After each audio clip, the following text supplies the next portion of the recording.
Hi friends, I have created a EC2 instance of a Linux server. I have chosen Amazon Linux 2 server.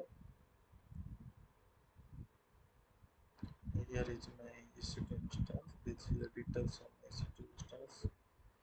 Um, in EC2 instance, I have to deploy Next.js simple HelloWorld application. So I wrote the code. I wrote the code of a Next.js HelloWorld. This I have written.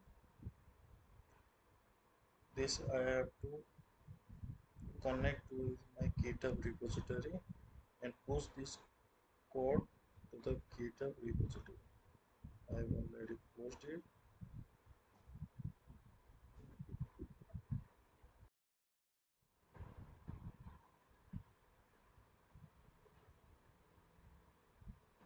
This is my GitHub repository. I have posted. Here is my code. Now, after that, I have to uh, log in my Amazon Linux machine through SSH. Here is my PEM file.